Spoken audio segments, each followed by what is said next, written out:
하나님의 사람의 특징, 세상 사람과 하나님의 사람의 분명하고도 확실하게 다른 점이 있다면 말한 것에 대한 결과가 있느냐 없느냐입니다.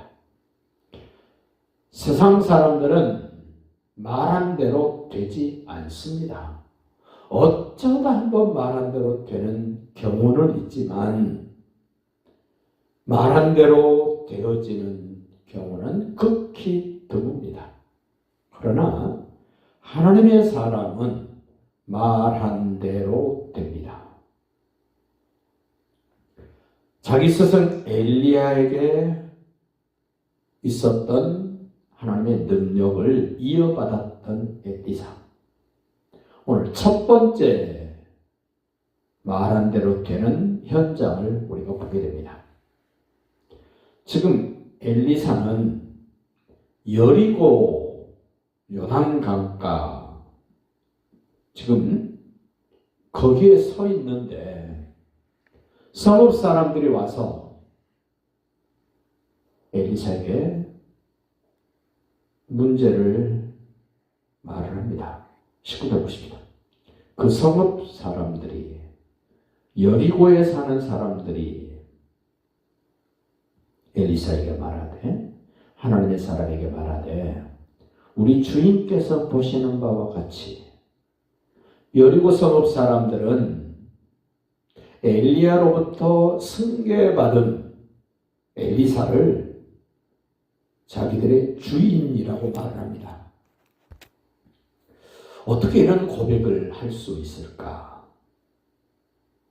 당신은 우리들의 주인입니다. 그러니 우리의 문제를 해결해 주십시오. 예수님은 나의 주인입니다라고 생각하신다면 이 여리고 사람들처럼 자기 주인 되는 엘리사에게 우리 문제, 근본적인 문제 해결해 주시기를 바랍니다. 예수님에게도 나의 근본적인 문제, 우리들의 근본적인 문제 해결해 주십시오. 뭐가 문제입니까? 19절 다시 봅니다. 우리 주인께서 보시는 바와 같이 이 성읍의 위치는 좋습니다. 어느 지역보다도 이 여리고는 너무 좋습니다. 물도 많고 기후도 좋고 다 좋습니다. 그런데 물이 나쁨으로 심각한 문제가 있습니다. 물이 나쁨으로 토산이 익지 못하고 떨어지나이다. 과일 농사를 지으면 실컷 벌레 잡아주고 가꿔주고 했는데 열매 익어서 딸 때쯤 되면 떨어져 버린답니다. 농사를 열심히 땀 흘려 지었는데 수확할 때쯤 되면 수확할 게 없답니다. 얼마나 안타깝습니까? 여리고에 살았던 사람들은 자기들의 근본적인 문제가 무엇인가를 알고 있습니다. 물이었습니다. 그리고 자기들의 주인이 누구인가도 알았습니다. 나의 주인이신 예수님, 나의 왕이신 예수님, 내 인생의 근본적인 문제가 무엇입니까? 하나님과의 관계입니다. 하나님께 불순종한 죄가 근본적인 문제입니다. 에덴 동산에서 출발했던 아담과 하와 출발은 너무 좋았습니다. 부족함이 없었습니다. 보시기에도 심히 좋았습니다.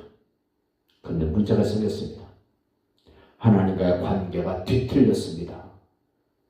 하나님이 하신 말씀대로 따르지 않았습니다. 그 근본적인 문제 해결받아야 됩니다. 하나님의 사람이 어떻게 해결하나 보십시오. 20절 엘리사가 이르되 새 그릇에 소금을 담아 내게로 가져오라 하매 곧 가져온지라. 주인 되는 하나님의 사람이 여리고의 사람들의 근본적인 문제, 물이 나쁘다는 문제를 해결하기 위하여 지시를 합니다. 말을 합니다. 새 그릇에 소금을 담아 내게로 가져오라. 새 그릇입니다. 한 번도 써보지 않은 새 그릇. 그 그릇에 소금을 담아오라. 이 새 그릇에 소금 가져오라 그럴 때 그야말로 천태만상일 겁니다. 깨끗이 씻어서 새 그릇이라고 가져온 사람도 있을 것입니다. 소금을 조금 가져온 사람도 있을 것입니다. 많이 가져온 사람도 있을 것입니다. 나 같으면 어떻게 할까? 한 번도 써보지 않은 새 그릇 찾고 찾아서 없으면 새로 사가지고라도 가져서 소금을 조금이 아니라 좀 넉넉하게 가져오는 이런 내 모습일까? 아니면 그냥 내가 보기에 새 그릇, 내가 보기에 이 정도면 되겠다는 인간적인 생각, 그보다는 나의 주인이신 엘리사, 나의 주인이신 예수님이 뭐라고 말씀하신 그 의도를 알아차려서 거기에 근사치에 가도록, 거기에 합당하도록 하는 내 모습일까? 21절을 봅니다. 엘리사가 물 근원으로 나아가서, 중간이 아닙니다. 끝자락이 아닙니다. 물이 생산되어 나오는 그 근원으로 나가서 소금을 그 가운데 던지며 이르되, 여호와의 말씀이 내가 이 물을 고쳤으니 이로부터는 다시는 죽음이나 열매 맺지 못함이 없을지니라 하셨느니라. 근본적인 문제를 해결해 줄 수 있는 사람이 있느냐 없느냐입니다. 내 인생의 근본적인 문제, 우리 가정의 근본적인 문제, 우리 대한민국의 인류 역사의 근본적인 문제를 해결해 줄 수 있는 주인 되시는 그분이 있느냐 없느냐입니다. 우리에게는 있습니다. 하늘과 땅의 모든 권세를 다 가지신 여인의 후손으로 오신 예수님이 계십니다. 그 예수님이 뭐라고 말씀하시는가? 내 인생의 근본적인 문제를 해결받으려면 내가 해결하는 것이 아니라 뭐라고 말씀하시는가를 들어야 됩니다. 그래야 해결할 수 있습니다. 소금을 물 근원에 뿌렸습니다. 던졌습니다. 소금이 무슨 대단한 능력이 있어서 물 근원을 회복시키고 고치겠습니까?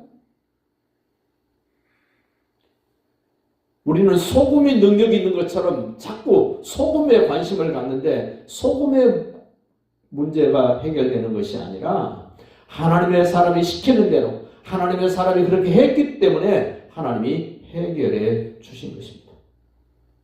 22절 보십시오. 그 물이, 조금 전에 여리고 사람들이 이 물이 나빠서라고 말했던 그 물입니다. 하나님의 사람이 시킨 대로 해서 소금을 거기에 던졌는데 하나님의 사람이 말합니다. 여호와의 말씀이 내가 이 물을 고쳤다. 그러므로 이제부터는 다시는 죽음이나 열매 맺지 못함이 없다. 그렇게 선포를 합니다. 그랬더니 결과가 나왔습니다. 22절입니다. 그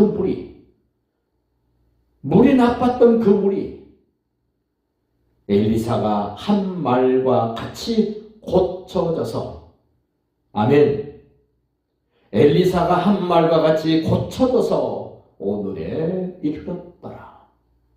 살기 좋은 여리고 풍성한 열매를 거두는 여리고, 하나님의 사람이 말한 대로 고쳐져서 다시는 죽음이나 열매 맺지 못함이 없는 여리고가 된 것처럼, 나의 주인 되신 예수님이 뭐라고 말씀하시면 내가 곧바로 즉시 따르면서 근본적인 문제가 해결되어지는, 하나님과 관계가 회복되고 죄의 문제가 해결되어져서 내 인생의 모든 것들이 고쳐지고 회복되어져서 열매되어지는 그런 인생, 그런 하루하루 되시기를 예수님의 이름으로 축복합니다.